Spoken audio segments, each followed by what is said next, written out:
انسان دنیا میں آتا ہے، شعور کی آنکھ کھولتا ہے، اللہ تبارک و تعالیٰ نے اس کے ساتھ روحانی اقدار بھی رکھی ہوتی ہیں اور اس کے نفس میں خواہشات بھی رکھی ہوتی ہیں۔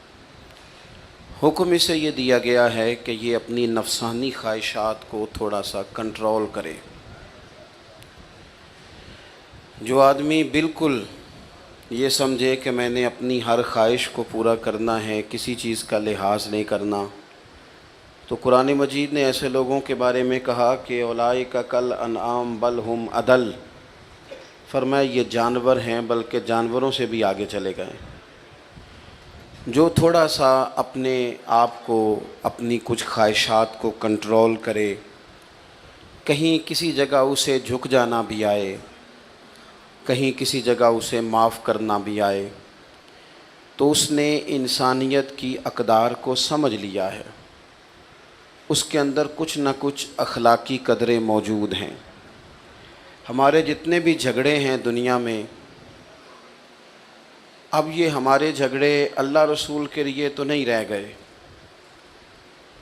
جن کے بارے میں بار بار قرآن پاک نے ہمیں کہا تھا ان سے دوستی نہ کرنا، محبت کے پیغام نہ بھیجنا، ان کی تو تعریفیں صبح شام ہوتی ہیں۔ ہمارا عام طبقہ بھی اور حکمران طبقہ بھی مثال ہی جب دیتا ہے وہ کفر کی، مشرک کی، یہودی عیسائی کی مثال دیتا ہے۔ اور میں کئی دفعہ دوستوں سے کہا کرتا ہوں عذرائے محبت، میں کہتا ہوں سائی ماڑا ہونا، بیچارہ کوئی مزدوری کرتا ہو۔ آپ کی توجہ ہے میری بات پر دوستوں کی؟ اللہ آپ کو مہنگے مہنگے موبائل دے، ویسے کبھی کبھی جیب میں بھی رکھنا چاہیے۔ مطلب جس نے بنایا تھا اس نے کیا کہا تھا کہ ہر وقت ہاتھ میں پکڑے رکھنا، کبھی کبھی صحیح چلیں، جو بنا رہے ہیں ان کو میں منع نہیں کرتا، وہ بنائیں، کسی چیز کو اگر محفوظ کرنا چاہ رہے ہیں، لیکن باقی لوگ تو میری بات پر توجہ کریں نا۔ وہ میسیجز کا جواب ذرا 20 منٹ کے بعد دے لیجئے گا۔ اور بھی غم ہیں زمانے میں محبت کے سوا، اور بھی کچھ چیزیں قابل، چونکہ اپنی بات نہیں نہ کر رہا، اللہ رسول کی کر رہا ہوں، تو آپ تھوڑی دیر مجھے موقع دیں تاکہ 2-4 باتیں آپ سے عرض کر لوں۔ تو عیسائی ماڑا ہو نا، غریب آدمی ہو بیچارہ، تو اس کے بارے میں لوگ مسئلہ پوچھ لیتے ہیں، کہتے ہیں پیر صاحب دسو سانیہ نہ روٹی کھانی جائز ہے؟ تو میں نے کہا اگر مشرک کے نجس ہونے کی بات کرتے ہو تو ایدے نال بھی نجائز ہے، تے امریکہ دا صدر ہوئے تے تاں بھی نجائز ہے۔ اب یہ کیا بات ہوئی کہ جب کوئی بہت بڑا آدمی آ کے بیٹھ جائے اور ساری اس کے سامنے کابینہ بیٹھی ہو تو پھر کوئی شرعی مسئلہ پوچھے ہی نہ، اور اگر کوئی غریب آدمی سامنے آ جائے، مشرک نجس ہے تو وہ ہر ایک ہی نجس ہے۔ تو جن کے بارے میں تو رویے میں سختی رکھنے کا کہا گیا تھا، وہاں تو ہم نے بنا لی نرمی، اور جہاں ہمیں کہا گیا تھا نا درگزر کر دینا، رحماء بینہم، معاف کرنا، ذات کو بت نہ بنانا، اپنے نفس کی خواہش کو آگے نہ رکھنا، وہاں ہم نے زندگی مشکل کر لی ہے۔ چھوٹا خاندان ہو، بڑا خاندان ہو، غریب خاندان ہو، امیر خاندان ہو، آپ کسی خاندان کی پوری لڑائیاں ساری نچوڑیں تو اس کے اندر سے صرف ایک بات ٹپکے گی کہ میں نے نہ پوچھیا نہیں، مجھے انہوں نے بڑا نہیں مانا۔ زیادہ سے زیادہ ذات کا رٹا، اس سے زیادہ کچھ بھی نہیں۔ سارے دوستوں کی، گہرے دوستوں کی جب رقابتیں ہوتی ہیں تو آپ سارا نچوڑ لیں اس کو، تو بیچ میں صرف اتنا نکلے گا کہ فلاں مقام پہ فلاں کو پروٹوکول نہیں دے سکے۔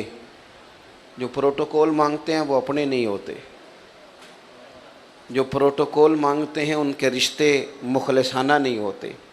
میرے رب نے قرآن مجید میں اپنے بندوں کی شان بیان کی، فرمایا وہ پتہ زندگی کیسے گزارتے ہیں؟ وَعِبَادُ الرَّحْمَنِ الَّذِينَ يَمْشُونَ عَلَى الْأَرْضِ هَوْنًا، فرمایا رحمان کے بندے زمین پر عاجزی کے ساتھ چلتے ہیں، ان کا لہجہ نہیں پروٹوکول والا، انداز نہیں ان کا ہٹو بچو والا، جھکے جھکے چلتے ہیں۔ اور جتنا پھل زیادہ ہوتا ہے اتنا جھکاؤ بھی زیادہ ہوتا ہے، جتنا بندہ بڑا ہوتا ہے اس میں عاجزی بھی اتنی زیادہ ہوتی ہے۔ جو اعلیٰ ظرف ہوتے ہیں وہ ہمیشہ جھک کے ملتے ہیں، کیونکہ صراحی سر نگوں ہو کر بھرا کرتی ہے پیمانے۔ جو بندہ جتنا بڑا ہوتا ہے اس کا جھکاؤ اتنا زیادہ ہوتا ہے. تو اگر اس کی گردن میں سریا زیادہ ہے تو اس کا مطلب ہے بڑا نہیں ہے, ابھی اس کو بڑا ہونے میں وقت لگے گا. قرآن مجید نے زندگی گزارنے کا اصول یہ دیا کہ تیرے لہجے میں عاجزی ہو, تیرا ملنا, گفتگو کرنا, آنا جانا اس میں انکسار ہو. اور 2 جملوں میں میرے نبی پاک علیہ السلام نے بات اتنی کھول دی کہ ساری حقیقتیں ہی اندر آ گئیں. محبوب فرمانے لگے تو رب کی رضا کے لیے عاجزی کر. حضور فرماتے ہیں, یہ ترمذی میں موجود ہے, فرمایا تو اللہ کی رضا کے لیے جھک جا, رب تجھے عزتیں عطا فرما دے گا. عزت اس بات میں ہے کہ تیرے اندر جھکاؤ کتنا زیادہ ہے. عزت اس بات میں, ہمارے ہاں بعض لوگوں کا یہ خیال ہوتا ہے کہ عزت شاید کپڑوں کا نام ہے یا گاڑیوں کا نام ہے یا بنگلوں کا نام ہے. حالانکہ میں نے اپنی چھوٹی سی زندگی میں یہ دیکھا ہے کہ کھرب پتی بھی بندہ ہو نا, لیکن اگر لوگوں کو شک پڑ جائے نا پیسہ جائز نہیں, تو اپنے لوگ بھی کہہ رہتے ہیں کہ مجھے پتہ ہے کیسے آگے گیا ہے. لیکن بندہ کھرا ہو, سچا ہو اور چھوٹا سا افسر ہو اور ٹوٹی کرسی پہ بیٹھتا ہو تو بڑا مہنگا آدمی بھی دروازے پہ کھڑا ہو کے کہتا ہے یار بندہ بڑا کھرا ہے, نہ سفارش سنتا ہے نہ رشوت لیتا ہے. تو اس کا مطلب ہے روب کپڑوں کا نہیں ہوتا, روب تو بندے کے کردار کا ہوتا ہے. اس کا کردار. حضرت سیدنا فاروق اعظم رضی اللہ تعالیٰ عنہ کیسر روم ڈرا کرتا تھا, رومی سلطنت کانپا کرتی تھی. کیوں؟ حضرت عمر کا تو ایک گن مین بھی نہیں تھا. اصل بات کیا تھی؟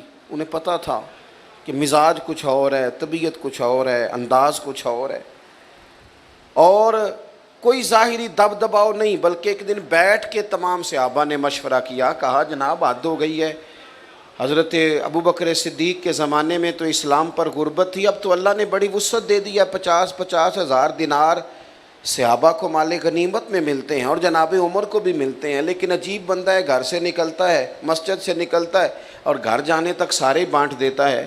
جناب عمر سے کہنا ہے جناب حضور نے فرمایا ہے کہ اگر اللہ تعالیٰ وسعت دے تو وہ اثر دیکھنا پسند بھی کرتا ہے, اچھے کپڑے پہننا تو کوئی دین کی مخالفت نہیں, لیکن آپ کا وہی کرتا پھٹا پرانا تو کوئی ایسی بری بات نہیں, اچھا لباس پہننا دین اس کو پسند کرتا ہے. تو آپ کپڑے کیوں نہیں نئے سلواتے؟ بڑے بڑے وزیر مشیر آتے, ہمارے بچے جب سیانے ہو جائیں تو وہ مشورے بھی دیتے ہیں نا بڑوں کو. میرے ایک جاننے والے ہیں, تو میں شادی پہ جا رہا تھا تو میرے آگے آگے وہ جا رہے تھے, تو انہوں دا بچہ انہوں نے مشورہ دے رہا سی, کہہ رہا سی ابا جی اے ہن شادی تے نا میٹھے چولاں تے سالن پا کے نہ کھایا جے بستی ہوندی بندے دی. تو وہ میں تھوڑا سا آگے گیا تو میں نے کہا پتر تو لیٹ ہو گیا, ٹائم نہ ہوندا تے سارا ٹبر ہی سیاਣਾ ہونا سی, تو ذرا دیر تجھے ہو گئی. بھائی اصل پہ رہنے دیں, اصل چیز جو ہوتی ہے اس میں تکلف نہیں ہوتا, اصل میں تکلف نہیں ہوتا. اور جب آپ کچھ چیزیں ملمہ سازی کر کے لیتے ہیں, ملمہ سازی, ہمارے ایک بزرگ ہیں وہ فرماندے ہیں, کہتے ہیں جدوں دے منڈیاں مینوں کاٹن والے کپڑے پوائے نے, میں تے ویاہ تے کدے رج کے روٹی نہیں کھادی, انہوں نے تو میرے اوپر بوجھ ڈال دیا ہے, تکلف پیدا کر دیا زندگی میں. حضرت عمر سے کہا جناب, سب صحابہ نے بیٹھ کے مشورہ کیا کہ فاروق اعظم سے کہنا ہے کرتا نیا سلوائیں, قربان جائیں. سادی زندگی کسی پر بوجھ نہیں بنتی. جو لوگ اٹھ کے آ جاتے ہیں نا اپنے کام سے, ان کو شوق نہیں ہوتا فوٹو کا, وہ پیچھے بیٹھ کے بھی گزارا کر لیتے ہیں. میرے جیسے لوگ جنہیں مسئلہ بن جاتا ہے ویڈیو میں آنے کا, ان کو تو سجنا سنورنا ہوتا ہے. حضرت عمر سے کہنا ہے کرتا بدلنے, پیسے کس کو برے لگتے ہیں؟ اچھا جی کہنا تو ہے, پر وہ شعر تو بتاؤ جو عمر سے بات کرے گا. تو حضرت ابو دردہ کہنے لگے ایک بندہ ہے نا جن کی بات عمر مان لیتے ہیں. کہا وہ کون؟ کہنے لگے مولا علی شیر خدا. حضرت علی کی خدمت میں عرض کی حضور بڑے بڑے وزیر آتے ہیں وہی پرانا کرتا, آپ کہیں نا سیدنا عمر سے کرتا نیا لے لیں. تو حضرت علی کہنے لگے میں جو کہوں وہ مانتے ہیں, پر میں نے نا حضور کی بارگاہ میں جو سبق پڑھا ہے وہ عمر کے ساتھ بیٹھ کے پڑھا ہے. جو میں جانتا ہوں وہ تم نہیں جانتے. بات بھی تمہاری ٹھیک ہے, میں کہوں گا تو عمر مان بھی لیں گے, پر یہ والی بات میں نے بھی عمر سے کوئی نہیں کرنی. کہا پھر آپ بتائیں, آپ سنیں, اللہ جزا دے. آپ کہا پھر آپ بتائیں کیسے کہیں؟ تو حضرت علی کہنے لگے حضرت عائشہ صدیقہ سے کہو، وہ ماں ہے مومنوں کی، حضرت عمر جلدی مان جائیں گے۔ حضرت عائشہ کو ساری بات سنائی، پیغام دیا، جناب عمر دوڑے آئے، اماں جی میرے لیے کوئی حکم؟ سید عائشہ کہنے لگی دیکھیں اسلام میں بہترین گنجائش بھی ہے اور اللہ نے وسعت بھی کر دیا ہے، تو نیا کرتا پہننے میں حرج کیا ہے؟ آپ کا بیٹا پہنتا ہے، باقی صحابہ لیتے ہیں، تو آپ کا وہی پیوند لگا کرتا اسی سے خطبہ دیتے ہیں، عید پڑھانے جاتے ہیں تو ننگے پیر چلے جاتے ہیں، اور رستے میں بچوں کو کھڑا کر کر کے کہتے ہیں دعا کرنا رب عمر کو معاف کر دے، کھڑا کر کر کے کہتے ہیں ولی من خاف مقام ربہ جنتان۔ تو نئے کرتے میں حرج کیا ہے؟ تو حضرت عمر کہنے لگے اماں جی کوئی حرج نہیں، میرے پاس گنجائش بھی ہے، آپ کا حکم آ گیا میں شام کو لے لوں گا نیا کرتا، پر ایک بات کر لوں؟ کہا آپ کر لیں۔ تو حضرت عمر رو پڑے، فرمانے لگے یہ جو کرتا پہنا ہے نا حضور کے سامنے بھی اسی کرتے میں جایا کرتا تھا۔ ابو بکر صدیق جب مجھے مشورے کے لیے بلاتے تھے نا تو اسی طرح ہم لوگ بس اسی کسے دے کچھ نہیں جے لگ دے، نہ کوئی ساڈا دردی، اسی طرح بس باتیں ہوتی تھیں۔ اور اماں جی ابھی نا میرے پورے ملک میں غربت ختم نہیں ہوئی، ابھی سب کو نئے کرتے نہیں ملے، حکم کا میں پابند ہوں شام کو لے لوں گا، لیکن اگر مجھے اجازت دے دی جائے کہ میں اسی طرح رہوں جو مجھے حضور نے جس جگہ چھوڑا تھا تو میری ذرا دل کو تسلی ہوگی، میں تکلفات والی زندگی اختیار نہیں کرنا چاہتا۔ حضرت عائشہ نے سنا تو چپ کر گئیں۔ جناب عمر کہتے ہیں دیر کے بعد اگر آواز آئی تو بس ان کے رونے کی آئی، فرمانے لگی جو صحابہ نے کہا تھا وہ بھی ٹھیک ہے، پر عمر جو آپ کہہ رہے ہیں وہ تو بالکل ہی ٹھیک ہے۔ دوستو الجھاؤ نہیں، جھگڑا نہیں، ذات کا پروٹوکول نہیں، خدا را مصیبت بن جاتی ہے سسر کو جب داماد کا فون آتا ہے کہ میں آ رہا ہوں۔ میں ان غریبوں کو بھی جانتا ہوں جو ادھار قرضہ لے کے پروٹوکول کا بندوبست کرتے ہیں۔ ہماری طبیعتیں لوگوں کے لیے مصیبت بن گئی ہیں، ہمارا مزاج حاوی ہو گیا ہے، ہم تو یہاں تھوڑے دن کن فی الدنیا کا انکا غریب او عابر سبیل، حضور نے فرمایا تھا مسافروں کی طرح رہنا، راہگیروں کی طرح دنیا میں وقت گزارنا۔ کبھی دیکھا ہے آپ نے ایئرپورٹ پہ آپ سب سے پہلے بھی بولڈنگ کرا کے چلے جائیں ویٹنگ روم میں اور سب سے پہلے بھی بیگ آپ رکھ دیں، لیکن اگر کوئی بندہ آ جائے نا اپنی آپ کی جگہ پہ بیٹھ جائے تو آپ جھگڑا نہیں کرتے، کیوں؟ آپ کو پتہ ہے میں مسافر ہوں، فلائٹ آئی اور میں گیا۔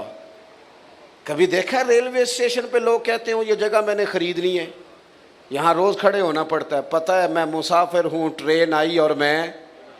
بس اسٹاپ پہ لوگ زمینیں نہیں خریدتے، جھگڑے نہیں بناتے، کیونکہ انہیں پتہ ہے کہ گاڑی آئی اور میں۔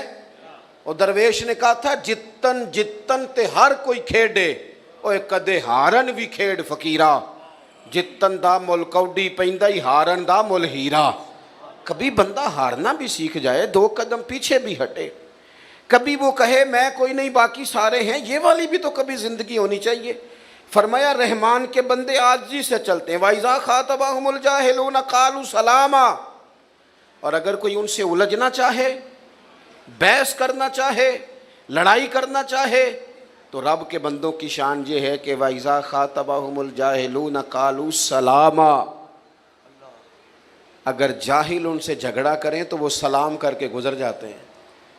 ہر بندے سے الجھ جانا، ہر بندے سے ہی بحث کرنا، ہر جگہ ہی اپنا مزاج اس طرح کا بنا لینا کہ جو میں کہتا ہوں وہی قبول کرو، ہر جگہ۔ وہ عارف رومی فرماتے ہیں ایک دن نا مثال دیتے ہیں سمجھانے کے لیے، کہتے ہیں ایک دن گدھے اور گھوڑے کی بحث ہو گئی تھی۔ کس کی جی؟ گھوڑا کہتا تھا آسمان کا رنگ نیلا ہے، گدھا کہتا تھا نہیں کالا ہے۔ کئی گھنٹے بحث ہوتی رہی، بالآخر رزلٹ یہ نکلا کہ شیر کے پاس فیصلہ لے جاتے ہیں، جنگل کا بادشاہ ہے، شیر کے پاس فیصلہ گیا تو گھوڑے نے جاتے ہی پوچھا بادشاہ سلامت، آسمان کا رنگ کیا ہے؟ اس نے کہا بھائی تو صاف سی بات ہے نیلا رنگ ہے. تو کہنے لگے میں کہتا ہوں نیلا ہے اور یہ گدھا کہتا ہے کالا ہے اور صبح سے میرے ساتھ بحث کر رہا ہے. کہنے لگے کتنے گھنٹے بحث ہوئی؟ انہوں نے کہا جی سارا دن ہوتی رہی. تو شیر کہنے لگا گھوڑے کی بات بھی درست ہے اور گھوڑے کو عمر قید کی سزا بھی ہے. گھوڑا کہنے لگا بات بھی میری ٹھیک ہے اور مجھے عمر قید کی سزا مانا. کہنے لگا بات اس بات پر سزا نہیں کہ تمہاری بات غلط ہے یا ٹھیک ہے, سزا اس بات پہ ہے کہ تم نے گدھے سے ہی بحث شروع کر دی ہے. میرا دماغ نہیں کام کرتا, کس سے بحث کر رہے ہو تم, کس سے؟ اور جس ملک میں اور آپ رہتے ہیں یہاں تو لوگوں کو جو کام آتا ہے وہ بحث کرنے کا ہے. ہمارے چونکہ چینل زیادہ ہیں خبریں تھوڑی ہیں, تو 4 لوگ رات کو مختلف پارٹیوں کے بٹھائے جاتے ہیں تاکہ قوم کو پوری طرح تقسیم کیا جائے. پوری طرح 4 مختلف لوگوں کی رائے لو, جتنا جھگڑا زیادہ ہوگا اتنا پروگرام زیادہ دیکھا جائے گا, تاکہ قوم زیادہ سے زیادہ تقسیم ہو, الجھاؤ ہو. ہر جگہ بحث ہوگی, کوئی ایک بیانیہ تو ہو جانا چاہیے ایک جیسا, ہر جگہ بحث. نکل آئیں, الجھاؤ نہ زندگی میں پیدا کریں. اتنی ٹانگیں نہیں ہمیں پھیلانی چاہیے کہ جاتی دفعہ بندہ اکٹھی کرنا چاہے تو پھر اس سے اکٹھی نہ ہو سکے. اتنے جھگڑے بندہ کر لے زندگی میں کہ وہ جاتی دفعہ معافیاں بھی لینا چاہے تو اسے معافیاں بھی میسر کہاں کہاں جائے معافیاں لینے. کچھ تھوڑا سا نا انسان کو کہیں درگزر کہیں چھوڑ دینی چاہیے بحث. حضرت عمر بن عبدالعزیز بادشاہ تھے, اور آج کل تو جمہوری حکمران ہوتے ہیں نا, 4 ٹانگیں کرسی کی ہوتی ہیں تو ایک نہ ایک کامتی رہتی ہے. لیکن وہ لوگ مطلق العنان ہوتے تھے, بادشاہت تھی ان کے, اطاعت کے حلف ہوتے تھے. اتنا بڑا آدمی باہر رات کو نکلے ہوئے ہیں سیر کے لیے, 2 سپاہی بھی ساتھ ہیں.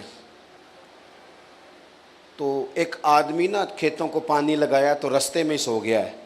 سو جاتے تھے ہمارے پرانے بزرگ دیہاتوں کے نا, وہ کھیت میں ہی سو جاتے تھے. تو حضرت رات کو لوگوں کی خبر گیری کو نکلے. حضرت عمر بن عبدالعزیز 39 سال عمر پائی ہے انہوں نے. 10 سپارے بھی روز پڑھتے تھے قرآن پاک کے, 2-3 ہزار بار درود شریف بھی پڑھتے تھے, 5 سپارے قرآن پاک روز پڑھتے تھے, 10,000 تک درود شریف جاتا تھا. قوم کا خیال بھی رکھتے تھے اور خزانے سے تنخواہ نہیں لیتے تھے, ٹوپیاں سی کے گزارا کرتے تھے. عمر کتنی پائی؟ 39 سال. ہمارا 30 سال کا بچہ بھی کوئی ارادہ ہی نہیں کرتا کرنا کیا ہے. 40 پورے نہیں ہوئے دنیا بھی چھوڑ گئے. ہم تو پروگرام ہی نہیں بناتے, ساری زندگی عام دام برسرے مطلب گزر رہے تھے. تو اس زمانے میں لوگ لکڑی کے جوتے پہنتے تھے, بزرگ سوئے ہوئے تھے. حضرت عمر بن عبدالعزیز کا پیر بابا جی کے پیر پہ آ گیا. جب اچانک ٹکر ہوتی ہے تو ایک مخصوص جملہ ساری دنیا ہی بولتی ہے کہ اندھے ہو, سب یہی لفظ بولتے ہیں. تو اس بزرگ نے بھی یہی جملے کے کہا, حل انتم الاعمی, کیا آپ اندھے ہیں؟ اب کسی جگہ پہ اگر آپ نے الجھاؤ پیدا کرنا ہے کہ وہ مجھے کہہ دیا, تو میں نے جانتا ہی نہیں, تینوں میرا پتہ ہی نہیں, تو پنڈوں آ کے پوچھی سڑک تو تینوں بندہ گھر چھڈ کے آئے گا. او پئیاں دس دیاں قبراں جنہاں تے پھل پئے, ادھروں کوئی بھی نہیں آمدا تے ادھروں لکھاں گئے. کہا جناب پیر پہ پیر آیا تو آپ اندھے ہیں. اب یہاں تو بندہ جناب اڑ جائے کہ مجھے کہہ دیا, اور یہاں پھر معاف کر جائے. حضرت عمر بن عبدالعزیز بس یہی موقع ہوتا ہے, فوراً ہنس پڑے اور ہنس کے کہنے لگے نہیں مجھے نظر آتا ہے. بس سوال کا جواب ہو گیا. وہ جو کیتلی ہوتی ہے وہ چائے سے ہمیشہ زیادہ گرم ہوتی ہے. وہ جو 7 گن مین تھے نا, انہوں نے تلواریں نکال لیں. اور تمہیں کیا ہوا؟ کہنے لگے اس نے گستاخی کی ہے, گردن اڑائیں گے. اب فرمانے لگے بابے نے تو کوئی گستاخی نہیں کہا. حضور آپ کو اندھا کہا ہے. اس لیے شیخ سعدی فرمایا کرتے تھے لکڑی کو گھن کھا جاتی ہے اور بڑے لوگوں کو خوشامد کھا جاتی ہے. خوشامدیوں سے کبھی مشورہ نہیں لینا چاہیے, غیر جانبدار آدمی سے رائے لے. حضرت عمر بن عبدالعزیز سے کہنے لگا آپ اندھے ہیں؟ فرمایا نہیں نظر آتا ہے. وہ جو 7 گن مین تھے کہنے لگے حضور اس نے گستاخی کی ہے, اس کو قتل کرنا ہے. تو حضرت عمر بن عبدالعزیز فرمانے لگے بابا تم سے باتیں کر رہا تھا مجھ سے کر رہا تھا؟ کہا حضور باتیں تو آپ سے ہی ہو رہی. تو فرمانے لگے نادانو, انہوں نے تو ایک سوال پوچھا ہے کہ آپ اندھے تو نہیں, تو میں نے جواب دے دیا نہیں مجھے نظر آتا ہے، اس میں لڑائی والی کون سی بات ہے، تو بات ختم ہو گئی۔ تو زندگی میں الجھاؤ نہیں پیدا کرنا۔ اور آخری بات یہ کہ والذین یبیتون لربہم سجدا وقیاما، دن اس طرح گزاریں کہ عاجزی سے، اور رب کہتا ہے رات میرے بندوں کی سجدے میں گزرتی ہے یا قیام میں گزرتی ہے۔ ڈپریشن کے، ٹینشن کے، ذہنی دباؤ کے مریض تیزی سے بڑھ رہے ہیں ملک میں، اور بڑے بڑے مہنگے جا کے وہ موٹیویشنل اسپیکر سے سبق پڑھتے ہیں، وہ کہتا ہے مراقبہ کرو، یہ کرو، وہ کرو۔ اسلام سبق دیتا ہے کہ تھوڑی دیر رات مصلی پہ بیٹھو، اور میرے نبی پاک علیہ السلام نے فرمایا اپنے دکھ دنیا داروں کو نہ بتانا، تمہیں رسوا کر دیں گے، سیٹھوں نوابوں کو نہ بتانا، پریشان ہو جاؤ گے۔ فرمایا اپنے دکھ اپنے رب کو بتانا، جلدی کرے یا دیر سے کرے اللہ تمہیں سب لوگوں سے بے نیاز کر دے گا۔ جس طرح آپ کے موبائل کو چارجر کی ضرورت ہے، اسی طرح روح اور دل کو مصلی کی ضرورت ہے۔ اپنی عبادت میں کبھی کمی نہ کریں، یہ بند کر کے موبائل 5 منٹ بیٹھیں، لمبی لمبی دعائیں مانگیں۔ کافر ساری رات بدر کی صفیں سیدھی کراتے رہے، اور اللہ کے رسول ساری رات مصلی پہ بیٹھے رہے، ساری رات حضور نے دعا مانگی۔ حضرت صدیق کہتے ہیں ساری رات رب کو منایا، تو صبح پھر پیغام آ گیا وَلَقَدْ نَصَرَكُمُ اللَّهُ بِبَدْرٍ وَأَنْتُمْ اللہ، فرمایا یہ جو تمہیں کامیابی ملی ہے یہ رب کی مدد کی وجہ سے ملی ہے۔ جائے تو ساری چیزیں ٹھیک ہو جاتی ہیں، اور اگر مدد الہی نہ ہو تو انسان پیچھے رہ جاتا ہے۔ اللہ تعالی ہم سب کو عمل کی توفیق عطا فرمائے۔ آخر دعوایا ان الحمد للہ رب العالمین۔